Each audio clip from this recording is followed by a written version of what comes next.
Assalamualaikum warahmatullahi wabarakatuh. Kita jumpa lagi dalam siri podcast tentang kita, episod seterusnya.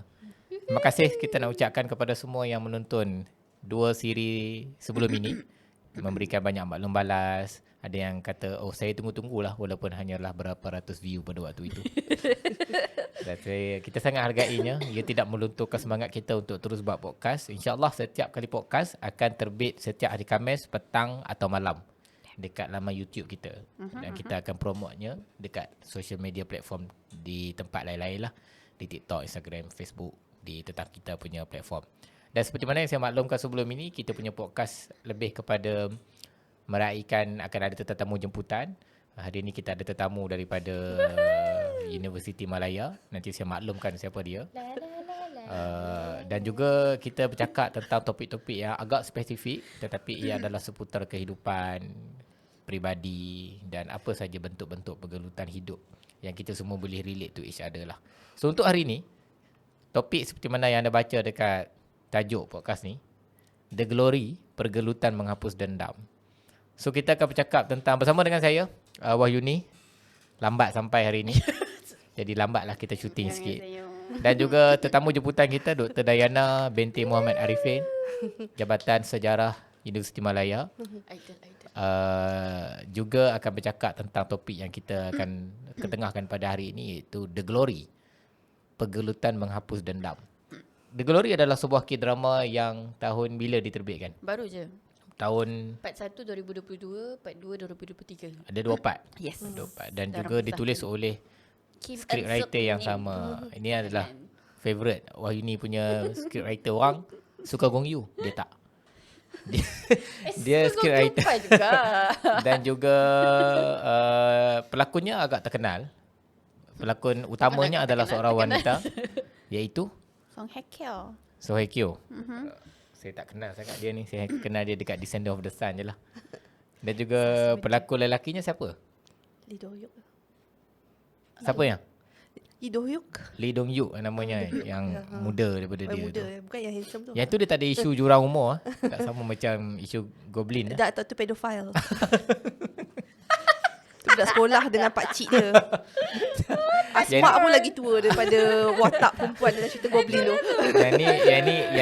Yang ni jurang umurnya tidaklah terlalu berjurang lah kan. Walaupun lelaki itu nampak kelihatan muda, baru habis housemanship, baru nak jadi Sangat doktor. Ya, tapi dia dah kerja. Dia dah ada kerjaya dan sebagainya.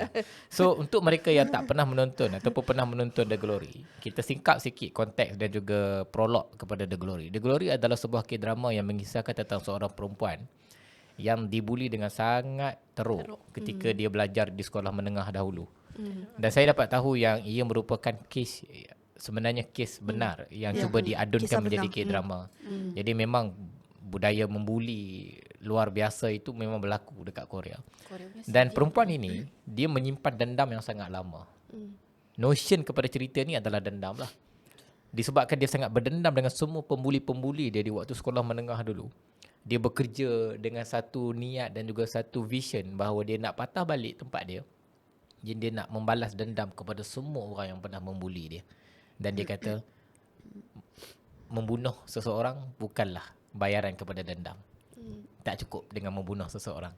Dia patah balik dengan merancang beberapa bentuk penderitaan dan juga kesukaran hidup pembuli-pembuli dia.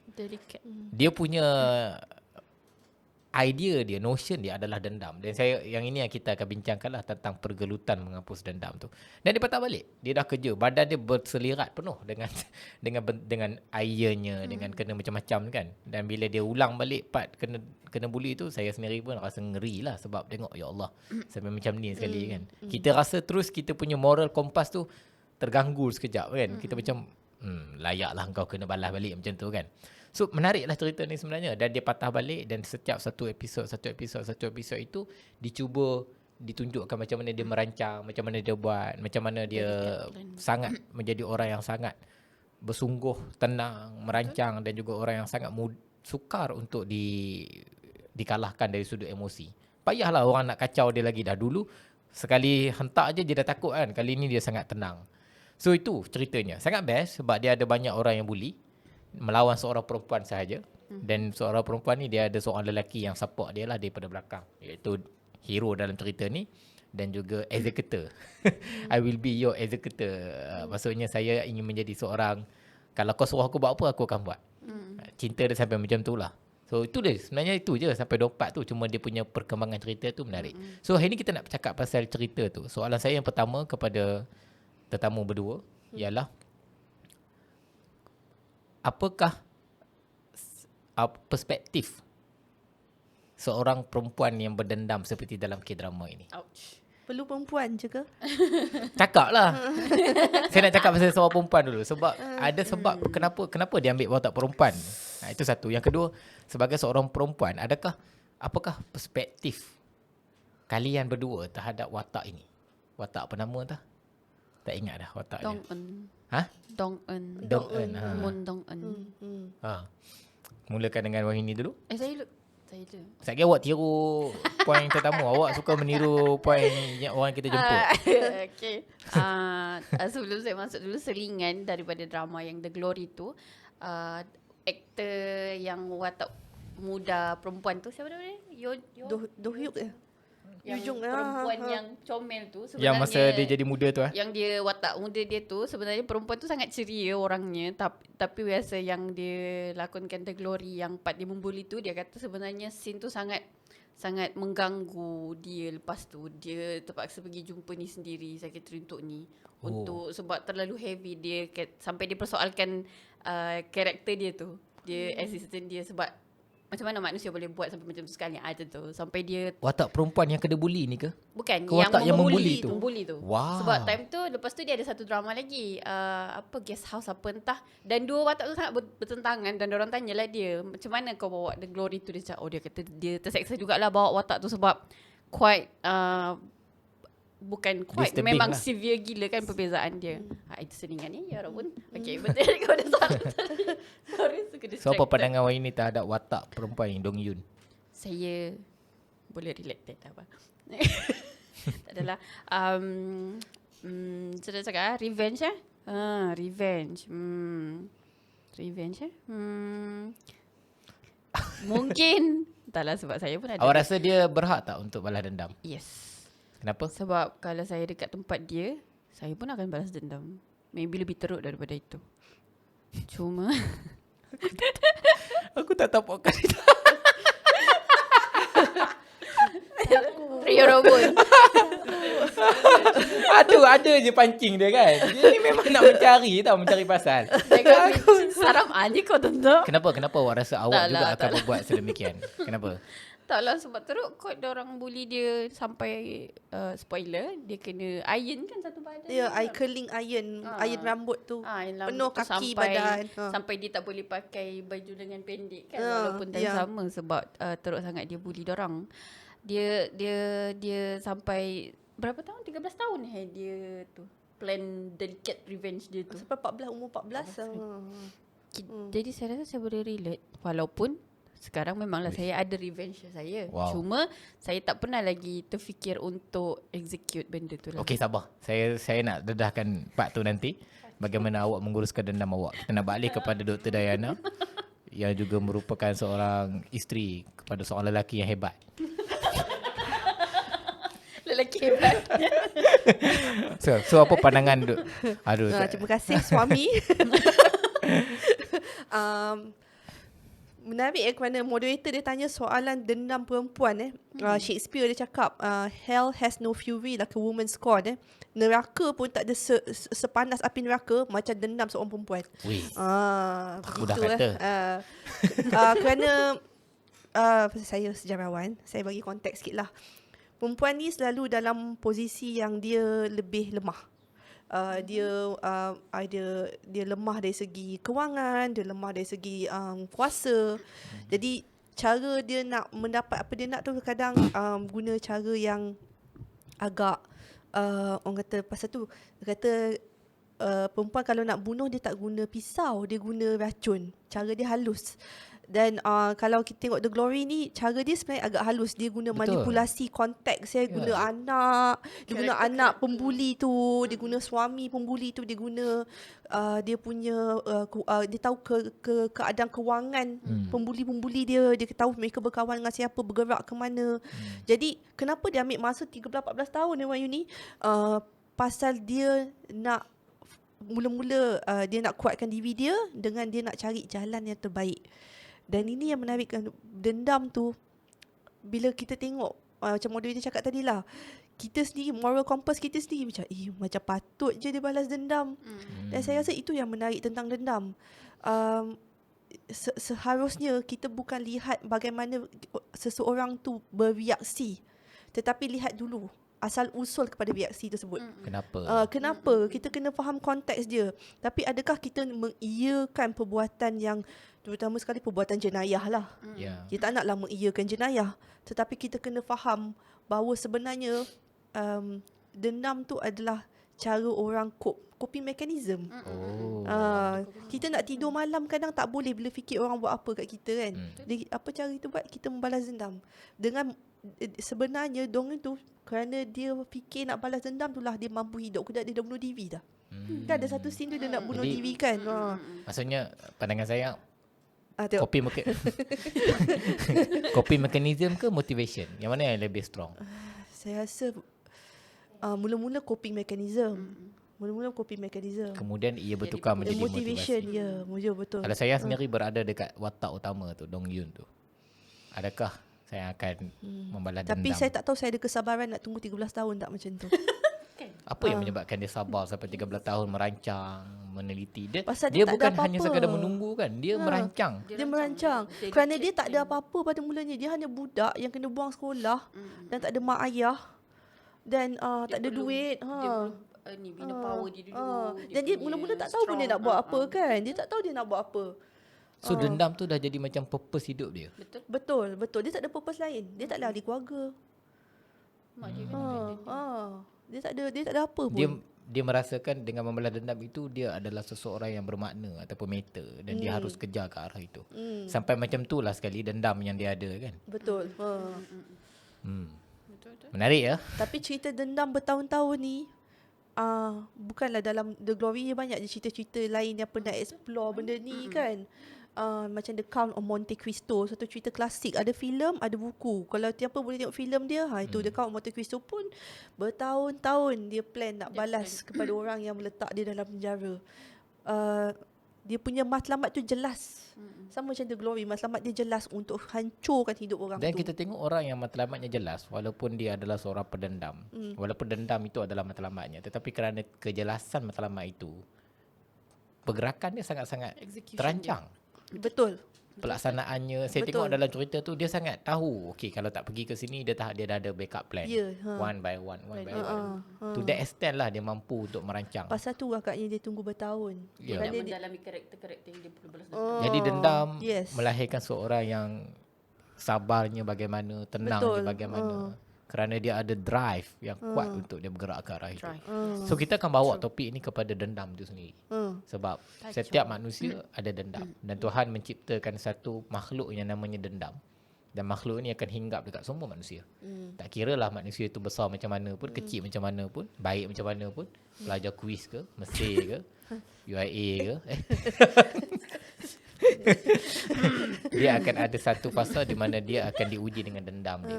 Betul? Jadi kita nak bercakap tentang dendam ni. So soalan saya kepada Wahyuni, Datin Sri, apa pandangan Wahyuni tentang dendam? Dendamnya? Dendam. Tak tahulah saya. Apa itu dendam pada pandangan perspektif? Tak lah, sebab kalau saya memang ada personal revenge yang saya rasa sampai sekarang tak terlunas lagi dan saya tak tahu cara macam mana nak lunaskan benda tu. Oh. Sebab kena habis tengok So The Glory. bagaimana perasaan tu, bagaimana revenge tu duduk dengan awak? Tak boleh sebab dia berkait dengan parent saya. Bagaimana Kalau dendam tak tu? ada, itu je halangan. That is the last stand sebelum girl Aduh. saya nak execute benda Siapa-siapa tu. balik ni hantar Senang. balan-balan yang aku takut ni. Okay. Tak, macam mana you Tak lah. coexist dengan itulah dendam tu? sebab satu saya tak tahulah juga, saya tak tahu kenapa saya being orang panggil saya happy go lucky girl. Saya tak tahulah, mungkin sebab saya selalu gelak ke apa ke. Gelak je bukan gelak biasa-biasa Yes, lah so far. gelak. Gelak yang sangat gelak yang tu contoh. sampai beberapa kawan cakap macam ni, kau nampak macam tak ada trauma je, which is very skeptical lah. Biasanya why did the smile, the darker the past lah kepada orang yang tertanya-tanya. Biasanya kami yang ni tak tahu juga macam mana boleh cope. Tapi mungkin itu adalah satu coping mechanism dia. By being bright, by being happy is our way untuk bukanlah completely forget that revenge, tapi macam kita kompat dia ke tempat lain dan okay, kau tinggal kat situ dulu, your time gonna come. Gitu. Tapi sementara tu saya coping dulu dengan hidup saya. Takut dia quote-quote Wahyuni pada pagi ni. Terbiasa. Dia dah terbiasa pura-pura bahagia walau sedang terseksa. Saya tak pura-pura ya. Ya pun saya tak buat pura-pura bahagia. Saya bahagia. Maksudnya cara untuk kita berdamai, bukan berdamai lah, berhadapan dengan dendam yang lama tu Adapting lah dengan dendam tu. adalah dengan Tak nak kena hidup jugalah dengan dia. Macam tu. Yelah, mempunyai dendam tidak menghalang kita untuk merasa gembira, bahagia. Betul. Ada emosi-emosi Tidak yang seharusnya macam tu. Ya. perasaan cinta, bahkan dalam cerita tu pun dia mencintai, dia ada perasaan pada lelaki tu dan dia tidak menghalang. Bahkan melengkapkan lagi perjalanan Dendamnya. membalas dendam dia kan. Sebagai Saya ada action beberapa, macam biasalah saya akan bagi perspektif study sikit berkenaan dengan dendam ni, sebab saya suka bila ada satu idea, apa kata filosofer sarjana tentang idea tersebut. Plato dia kata dendam tak boleh ada. Sebab dia kata dendam ni adalah melawat, adalah satu titik yang boleh mencipta injustice. Tapi dia bertentangan dengan Nietzsche. Nietzsche kata dendam adalah satu motivasi hidup. Nietzsche adalah seorang yang sangat menarik sebab dia kata dia adalah instinctive nature dan dia adalah natural response kepada injury. So kita kena address that injury. Rather than kita hanya kata oh dendam tak boleh ada. Kita kena tahu dekat mana luka dia. Kerana itu adalah natural response daripada luka. So ya biasalah Jerman punya filosofer ni dia ada that idea. Yalah, kita sebut beberapa orang pun dia lain sikit, dia melawan sedikit lah. Beberapa filosofer daripada sebelah-sebelah Western, sebelah-sebelah bukan Western, sebelah-sebelah Greek, sebelah-sebelah situ sikit kan. Ada lagi satu yang menarik. Dia ni adalah seorang modern sikit, contemporary sikit. Nama dia Foucault. Dia kata dia adalah dia kata power boleh menjadikan seseorang itu dapat power adalah kerana dendam. So untuk menentukan seseorang itu ada power ke tidak, nak power ke tidak, tanya dia sejauh mana dia berdendam.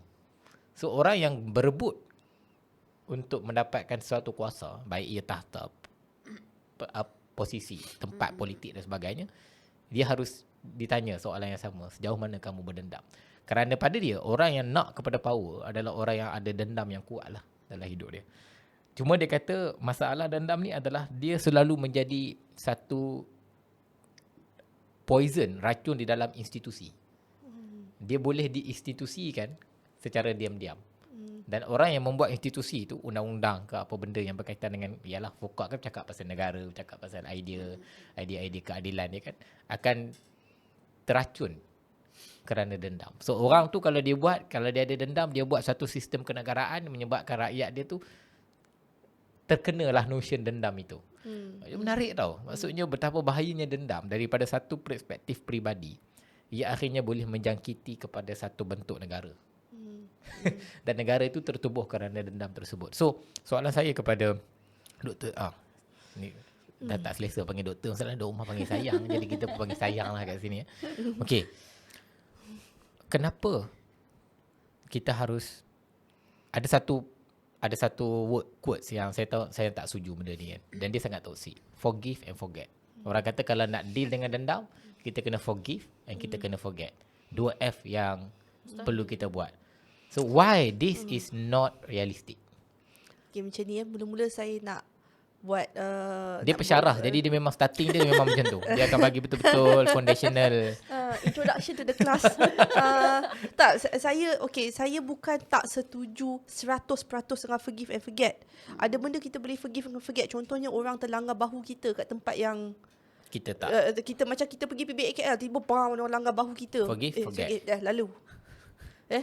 Tapi dia ataupun orang Takkan nak berdendam dengan orang tu kan. itu agak-agak tempat parking kena ambil. Itu kita forget lah. Benda-benda kita kena pick your battles lah. Jangan semua benda kita tak nak forget dan tak nak forgive. Tapi dalam konteks kalau macam kes bully yang sangat ni, sekarang saya rasa forgive dan forget ni ayat klise lah. Pasal sebenarnya bila kita forgive and forget, kita bukan membantu diri kita tau. Walaupun kita rasa kita membantu diri kita, kita sebenarnya telah membantu orang yang membuli kita tu. Orang yang buat onar pada kita. Kita seolah-olah mengatakan bahawa saya mansuhkan tanggungjawab terhadap awak atas apa yang awak buat terhadap saya. Awak tidak bertanggungjawab lagi. Saya ambil. Saya telah pun memaafkan awak dan melupakan semua. Melupakan semua. Oh, kata seronoklah hidup dia. Dia tak payah bayar balik apa yang dia buat. Seronok the check doesn't come. So check tu kena datang. Tapi dalam bentuk apa? Okay. So kalau kita adalah orang yang berdendam ataupun orang yang mangsa kepada keadaan tersebut, if not forgive and forget, that what should it be? Kalau saya se-psycho Wahyu ni, saya kata plan carefully. What does it mean maksudnya? Plan carefully tu maksudnya jadi macam Song Hye Kyo dalam cerita tu lah. Tapi kalau macam saya pesyarah lah, saya ada pelajar kan, saya kena baik sikit. So anak buah pun kat depan ni, saya takkan cakap kan, apalah dia cakap kat mama dia nanti tak boleh macam tu. Saya cakap macam ni lah. Buat keputusan sebaik-baiknya dan faham tujuan awak nak membalas dendam ini adalah untuk mengajar dan bukan untuk sekadar berlaku kejam. Macam kita kena tahu limit kita. Dan kadang-kadang contoh balas dendam yang saya pernah saksikan sendiri ataupun saya rasa saya boleh approve lah adalah contohnya suami curang pada isteri. Jadi isteri tu cara balas dendam adalah dia jadi lagi happy lepas cerai. Dia tidak memaafkan suami tu ataupun dia lepaskan je suami tu, dia nak buat apa, suami tu nak rujuk balik pun dia tak layan dah. Itu satu balas dendam yang baik. Maksudnya you move on. Satu lagi kita set boundaries lah. Saya rasa setting boundaries adalah satu cara membalas dendam yang sangat baik. Kalau lagi-lagi kalau ini melibatkan persahabatan, ahli keluarga, susah kan. Jadi kita bila kita set boundaries tu kita memutuskan apa yang dia boleh guna. Dia nak guna kita tu dia susah. Meletakkan boundaries juga adalah satu bentuk membalas dendam. Saya rasa betul. Ya. Menarik sebab saya ambil sikit. Tadi saya cerita banyak pasal filosofers dekat luar kan. Kalau Islamik pula, 3 orang scholar yang berkongsi pandangan yang sama. Imam Al-Ghazali, Ibn Taymiyah dan juga anak murid dia Ibn Qayyim. Dia kata dendam harus dia tak kata kita tak boleh berdendam. Dia kata dendam harus dibimbingi dengan idea keadilan juga.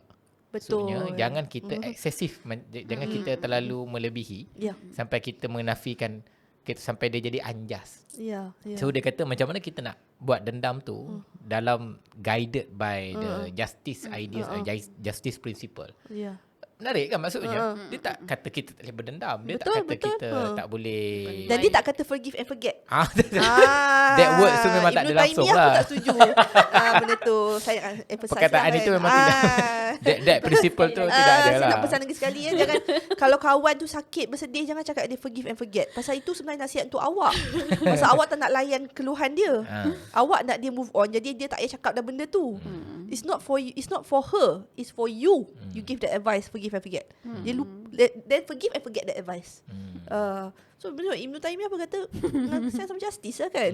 Saya cuma saya berpandangan forgive doesn't necessarily forget lah. Maksudnya dia actually forgive and forget ni dia tak proportional. Dia tak boleh berdiri sekali walaupun ia sama macam nak sama dia punya perkataan tu forgive forget. Tapi sebenarnya dia tak boleh disekalikan dalam satu kombinasi idea. Kita memaafkan, kemudian kita melupakan. Pertama, forget tu impossible lah. Melainkan kita Alzheimer ke, schizo ke. Kita lupalah apa yang berlaku dekat kita. Tetapi untuk mengatakan yang kita lupa pada semua yang telah dilakukan kepada kita, itu mustahil lah. Mustahil. Impossible. Mustahil. Kan? Betul. Betul. Forgive is a process and is a struggle. But macam mana kita nak memisahkan di antara forgive tanpa kita enabling the behaviour? Kan? Bila orang buat jahat kat kita kan, kita okay, tak apalah aku maafkan. Tapi dia tu sendiri tak akan accountable dengan apa yang dia buat. Betul. Dia tak belajar apa pun. Dia tak akan, yalah macam saya kata, the check doesn't come. Maksudnya, you boleh buat jahat je. Tapi forgive untuk kita tu, macam mana kita nak, macam mana, there's a very thin line lah. Macam mana kita nak memisahkan antara forgive tanpa orang melihat itu adalah proses enable. Sebab ada watak dalam dunia ni manusia yang dia terlalu baik, sampaikan dia telah menyebabkan orang keliling dia jadi jahat. Betul. Apa istilahnya saya tak ingat dah. Tapi ada satu istilah dalam enabler lah. dia adalah dia telah menyebabkan orang kelilingnya destructive behavior kerana dia terlalu baik. Betul. Kerana orang jadi nak marah dekat dia, orang jadi nak bantai dia, nak memangsakan dia, menghabiskan duit dia, tarik raih semua dia punya resources. Kerana dia terlalu baik, dia telah mencipta kejahatan di kelilingnya. Ini idea-idea ni kita boleh bincang dalam bab moral lah. So, okay, kalau Wahyuni sendiri berada di satu posisi, Wahyuni sendiri cerita tadi, saya ada dendam saya ada trauma saya, dan saya menyimpan dendam itu dalam tempoh yang lama. The way forward, dendam itu harus jadi apa? Apa? Susahnya soalan. Jadi apa? Bagaimana Wahyuni menguruskan dendam itulah, rather than just try to be happy or be happy, try to coexist dengan dendam tu. Kalau situasi saya sekarang, sebab saya di Semenanjung instead of di Sabah, biasalah trauma tu di rumah. Sebenarnya keadaan saya ni, mungkin kalau secara kasar boleh nampak sebenarnya saya larilah daripada keadaan instead of facing the problem. Mencipta jarak yang lebih ketara di antara. Tapi sebenarnya saya bukan juga lari, sebab boleh je parents saya balik-balik je, suruh saya balik rumah. Cuma saya rasa saya perlukan masa untuk tidak balik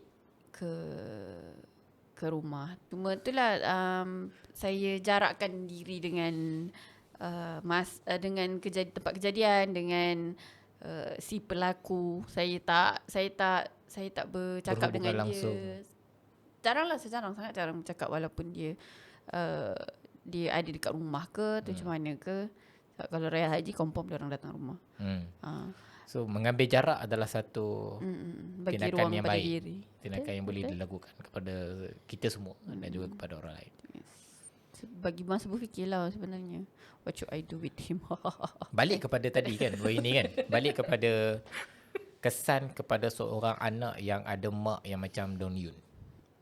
Kan, mak dia, dan saya suka cerita tu sebab dia sempurna dari segi mencetuskan why. Tentang mental health dia tu, Sebab- kenapa sampai jadi macam tu Sebab sekali contoh kan? cerita Goblin kan, saya rasa macam saya katalah dalam video, dalam podcast dia tak boleh happy itu kalau dia hidup betul, dengan suasana makcik dia yang sangat abusive. Kan, dia tak boleh segembira itu, orangnya tidak harus sebegitulah. Tapi dalam cerita The Glory ni, orangnya kena dengan keadaan macam mana dia hidup. Sempurna kan execution dia. Ya, cara dia mencipta why dia macam ni, why dia macam ni. Betul. So, okay, apa pandangan awak terhadap itu? Saya rasa kesian. Sebab macam mana pun support system dia, mak dia tu, Mak dia memang bukan sekali, mak dia bukan gila. dua kali kena betray. Kan lepas tu dia jual balik kan. Dia jual balik. Aku pun tak faham lah. Mak dia sendiri Mak yang dia mental. throw her under the bus lah basically. Betul. Hanya gara-gara duit. Kiranya literally abandon lah. Sebab saya rasa kalau mak dia stay dengan dia, tak kira lah dia orang miskin ke apa ke, kalau stay dengan dia dari awal sampai akhir, saya rasa dia boleh overcome benda tu kot. Cuma sebab dia memang tak ada langsung support system, sebab tu dia perlukan masa yang lebih lama untuk plan dia punya delicate and sweet revenge. Saya berbeza sikit lah dengan Wahyu ni. Saya rasa dia tak boleh stay langsung dengan mak dia. And I like the idea yang last kali. Because kalau dia stay lama dengan mak dia, saya tak tahu apa lagi akan terjadi dalam hidup dia. Mak dia bukan untuk kita duduk serumah. Faham. Tak boleh. Bukan Dia watak toxic yang sangat. ni. Ya, dia sangat toxic. Dia Berbahaya. akhirnya kita tahu yang walaupun dia seorang ibu, tak semestinya kita kena duduk tak dengan semua dia. ibu tu adalah ibu. Dan dia di sekolah menengah dia duduk seorang kan. ya. Mak dia duduk entah mana-mana kan. Dan saya suka ending dia. Spoiler sikit. Ending dia akhirnya berjaya untuk masukkan mak dia ke dalam pusat Institusi mental lawatan kan. psychiatry. Sakit. Tapi dia merancang untuk memastikan mak dia meet the requirement untuk masuk ke situ. Saya suka pada benda tu macam okeylah hang tak boleh nak buat apa dengan mak hang tak boleh nak buat jahat ke nak apa, tapi you can do something yang menyebabkan mak dia tidak menjadi penghalang kepada semua rencana dia. Bila mak dia masuk barulah tak ada gangguan. Tidak mak dia ni orang duk pergi kacau mak dia kan. Betul. Very interesting. Plot dia step satu. Interesting. So, saya sendiri, bagaimana kita harus mengurus dendam dalam diri kita untuk Berat menghapuskannya? soalan tu. Saya rasa kita nak mengurus dendam tu kita sendiri kena faham sejauh mana perkara yang berlaku tu menjejaskan hidup kita. Ya. Kita Maksudnya kena faham dulu. kita kena faham, kita kena objektif. Kita tak boleh mendendam pada benda yang sebenarnya tak sedalam mana pun luka tu. Tetapi kalau dia menjejaskan contohnya masa depan kita, kita punya ketenangan diri, dia ada macam dalam Glory tu saya suka pasal saya rasa justified dendam dia tu kerana memang menjejaskan kehidupan dia. Fizikal dia, mental dia, kewangan dia, hubungan dia dengan orang lain, sekolah pun buang dia. Jadi multifaceted lah, macam-macam dari pelbagai sudut dia di hidup dia dikacau lah oleh pembuli tu kan. Hanya kerana Jadi detik. kena saya rasa itu pertama kita kena ukur dulu sejauh mana benda ni menjejaskan hidup aku. Dan kita kena tahu letak duduk diri kita juga betul. lah. Pasal kadang-kadang kita ni ada sifat marah, sifat petty tau. Dan itu bukan dendam. Itu Sekadar tak marah apa semua tu tak cukup lah. Kadang kita macam contohlah, orang ambil parking kita tumbuk dia. Justify ke benda tu? Kan? Ataupun macam dekat US, dia marah anak jiran tu main dekat laman dia pergi tembak mak dia. Mati mak dia pasal yatim piatu kan budak tu. So itu sebenarnya benda tu tak justified, itu bukan dendam. Itu mengarut. Jadi kita kena faham sejauh mana benda tu menjejaskan kita. Dan Dia beza orang yang marah, orang yang impulsif marah ni. dengan orang yang tenang berdendam. Orang yang dendam ni kebanyakannya orang yang tenang tau. Orang yang Betul, diam, saya percaya orang yang kalau kita dah faham sejauh mana benda tu menjejaskan hidup kita, kita perlu tenang. Kerana itulah kita boleh merancang dendam yang baik. Kita boleh merancang dendam yang baik tengoklah daripada career kita ke dan merancang dendam tu pasal ialah kita pun ada ethics lah kan. Kita janganlah sampai merosakkan hubungan kita dengan Tuhan.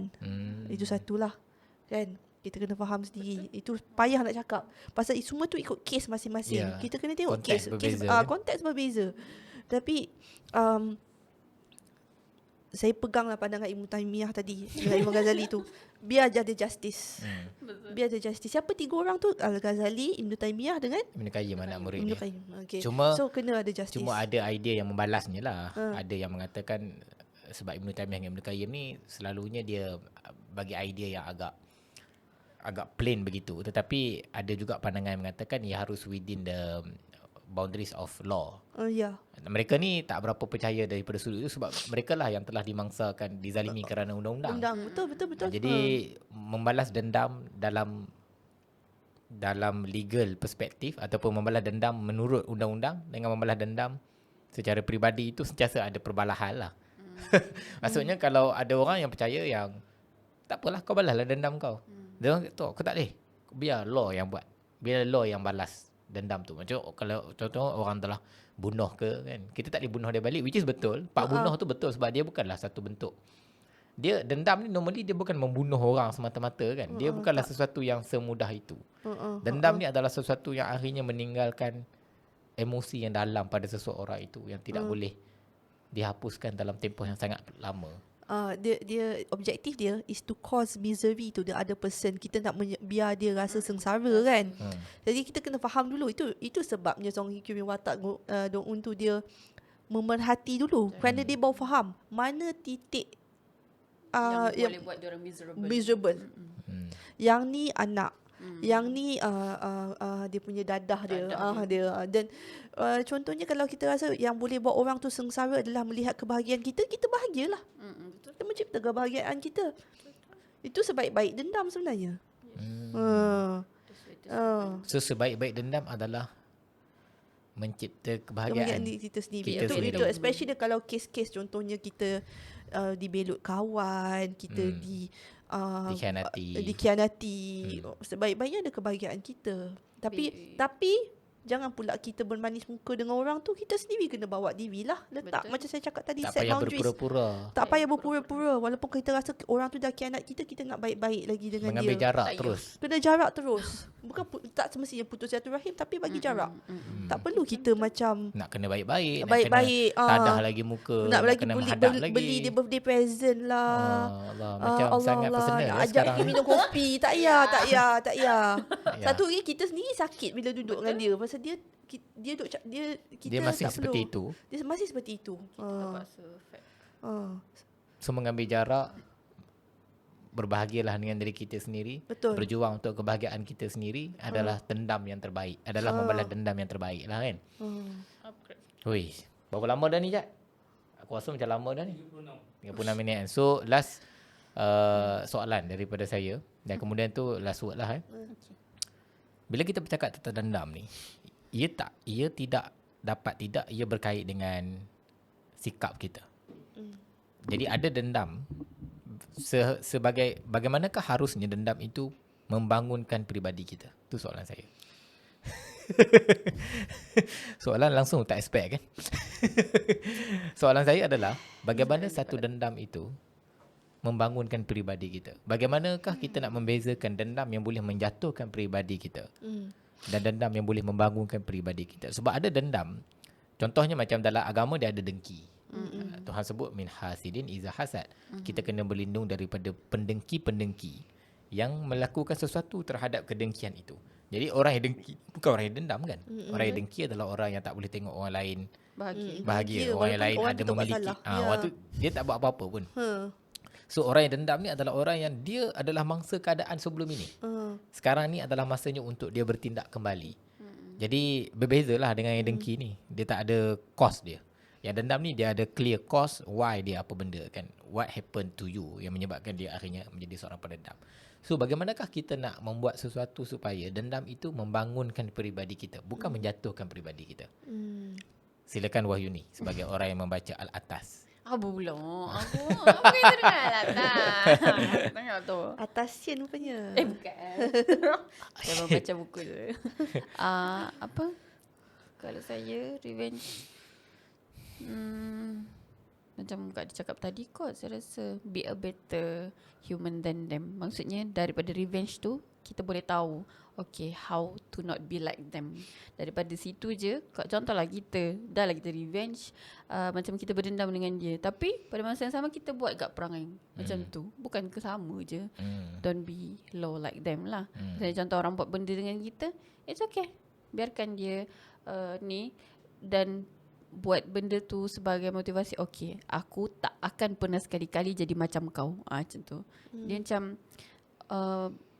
bertambahlah benda yang kita kena avoid dalam personality kita untuk berdasarkan dia punya perangai tu, untuk tidak menjadi dia. Untuk daripada perangai kau ni aku boleh result beberapa lagi personality lain yang pun buruk, itu pun aku kena elak juga. Daripada situ je saya boleh decide to be a better human than them. Saya rasa tu adalah the sweetest. Itu caranya adalah to not be like them. Yes. Adalah pengukur untuk kita tidak membuatkan dendam ini menjadikan kita ni teruk daripada kita yang sekarang lah. Maksudnya Be better. Be better. Yes. Okay. Be better. Upgrade your skill. Saya rasa berdendam ni jangan sampai kita macam pegang bara api, sendiri terbakar, sendiri terluka. Berdendam ni seharusnya kita ada keberanian.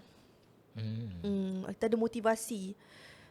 Dan macam Wahyuni cakap tadi lah, untuk menjadi diri yang lebih baik. Tetapi saya ada pandangan untuk tambah kat situ, bukan sekadar diri kita tak nak jadi macam Dia tu si pelaku tadi. si pelaku tu. Tetapi juga kita melihat kita punya dendam tu, mungkin macam mana benda ni boleh add on kepada aku punya value. Contohnya dari segi career. Daripada, maksudnya betul kita jadi better pada dia, personality kita, tapi macam mana add on value. Macam mana aku nak, macam saya sendirilah, antara dendam saya adalah untuk membuktikan saya boleh jadi orang yang berjaya, kerana saya dipandang rendah masa sekolah dulu kan. Selalulah budak yang paling tak pandai tu akulah tu. Jadi saya add value macam mana? Saya belajarlah.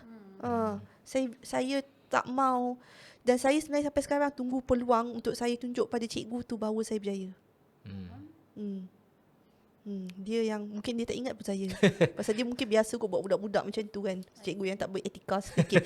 Jadi saya itu yang saya rasa perlu ada. Kita perlu add value. Bila kita bendam, bukan losing value, add value. Itu sebaik-baik dendam. So membalas dendam, kena pastikan secara intentional kita menambah value kepada diri kita. Betul. Membalas dendam, kena pastikan yang kita be better than the one betul. yang Sama je membuatkan lah kita mungkin macam point saya ni. dengan Wahyuni. Cuba saya expand sedikit ke path-path lain Sayang kan. Tapi sama memang je. betul-betul menuruti Plato, the idea of virtue tu lah kan. Maksudnya apa pun yang kita buat tu Itu kena, sangat idealnya lah. sangat Kadang-kadang idealnya lah. terpesong tu jangan, maafkanlah saya. Okey. Terima kasih kepada Wahyuni dan juga Dr. Dayana di atas kesempatan untuk kita punya podcast hari ini. Kali ini kita cuba ringkaskan sedikit kerana kita mendapat maklum balas podcast kita ni kadang-kadang tak sampai ke office lagi. Drive pada rumah tu dah habis. Tak habis-habis lagi. Bukan maksudnya, maksud saya terlalu panjang. Drive daripada office ke rumah tu ataupun rumah ke office tu tak selesai. Tak selesai. Jadi kita nak make sure dia hanyalah dalam 30 ke 50 minit macam tu lah. So kalau jam, bolehlah selesai satu episod macam tu kan. Sebab saya tahu ramai orang mendengar podcast ketika dalam kereta bersendirian. Kan? Rather than dekat office, rather than dekat tempat-tempat lain. So terima kasih kepada semua yang tonton dan yang bersama dengan kita, yang sokong kita walaupun sederhana sahaja podcast kita. Selamat menonton The Glory. Sedikit disclaimer, ada nude scene yang tak perlu pun sebenarnya. Jadi dia bukanlah 18 tahun ke bawah yang sesuai, dia harus ditonton, tetapi ceritanya bagus. Saya sangat puji plotnya, saya sangat puji koneksi ataupun kekemasan plot daripada satu scene ke satu scene yang lain. Acting dia pun power gila. Dan cara sebenarnya yang paling power berlakon tu yang pembuli tu, perempuan tu. Power lah yang berlakon. Dia sendiri pun akhirnya kena jumpa psikiatris kesian kat dia. untuk menenangkan dia balik. Aku tak sejahat itu. Ya betul. Sebab dia Sampai memang dia sampai sangat persoalkan. dia sebab dia sangat jahat. She is the sweetest in real life actually. Kita jadi geram tengok dia. Whether woman ni kan, macam tu dia kan Watak dia tu. watak apa? Dia punya career adalah seorang pemberita yang bercakap tentang cuaca dan sebagainya kan. So kita jadi geram tengok watak dia tu. So tengoklah cerita ni dan sama-sama kita untuk menguruskan dendam kita. Tak boleh menghapuskannya walaupun kita bergelut berusaha sebaik mungkin. Tapi kita boleh menguruskan dendam kita, dan dendam yang terbaik, membalas dendam yang terbaik adalah membahagiakan diri kita. Jumpa lagi di episod seterusnya. Assalamualaikum warahmatullahi wabarakatuh. Bye-bye. Waalaikumsalam warahmatullahi wabarakatuh. Bye.